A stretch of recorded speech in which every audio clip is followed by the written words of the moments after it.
असदुद्दीन ओवैसी साहब ने कल हैदराबाद की मशहूर व मारूफ मस्जिद मक्का में ख़िताब करते हुए अतीक अहमद के मुतालिक एक बहुत ही बड़ा बयान दिया।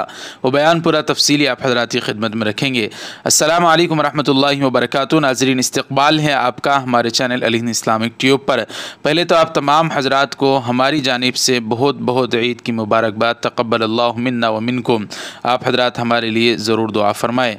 नाज़रीन इकराम, दरअसल अतीक अहमद और उनके भाई अशरफ के मुतालिक तो आप हज़रात जानते ही होंगे कि उनका कत्ल कर दिया गया है।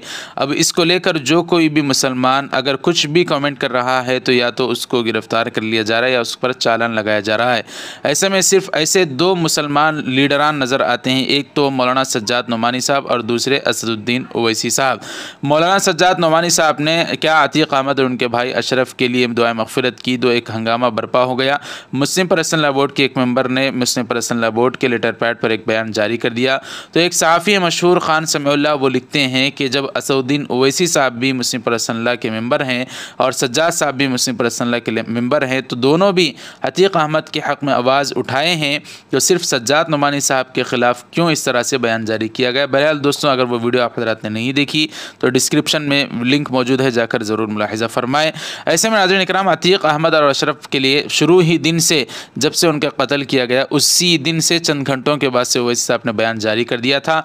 लेकिन कल यौम जुमा जो रमज़ानुल मुबारक का आखिरी जुमा था, उस मौके पर हैदराबाद की मशहूर मारूफ मस्जिद मक्का में ख़िताब करते हुए असदुद्दीन ओवैसी साहब ने फिर से एक और बयान अतीक अहमद और अशरफ के लिए दिया है।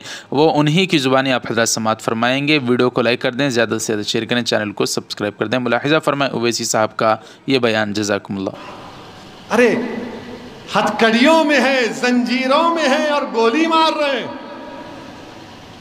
हम पूछना चाहते हैं हुक्मरानों से, दिल्ली के नकली बादशाह से पूछना चाहते हैं, बताओ ये क्या हो रहा है। वो उत्तर प्रदेश के उनसे पूछना चाह रहे हैं, महाराज से, जो अपने आप को महाराज बोलते हैं, ये क्या हो रहा है। उन्होंने कहा था कि गोली का जवाब गोली से देंगे।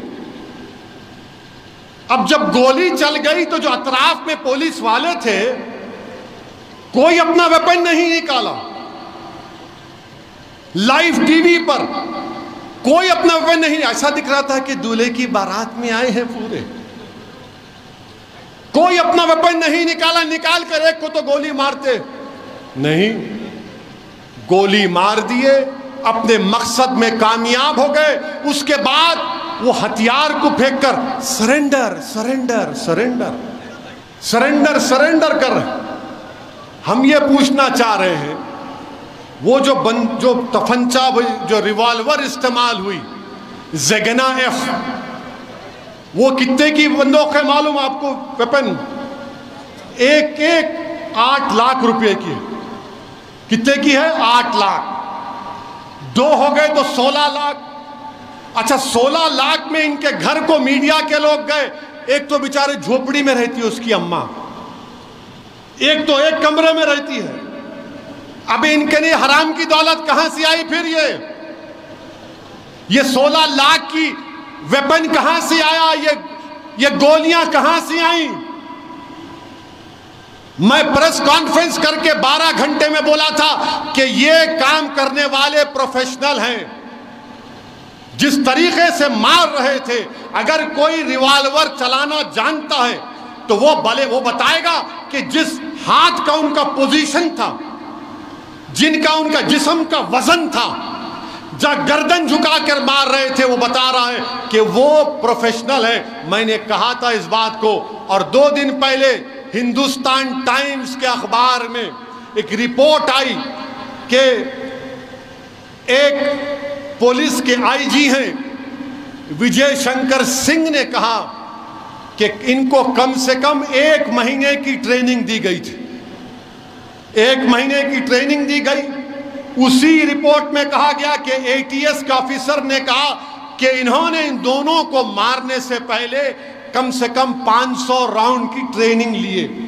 और एक भारत का एक मशहूर शूटर है, माने जो कंपटीशन में जाता है, अजय विक नाम है, उसने कहा कि जिस तरीके से एक हाथ से मारते हैं, ایک ہاتھ سے وہی مار سکتا جو بڑا پروفیشنل ہوتا ہے، ورنہ 2 ہاتھ سے مارتے ہیں۔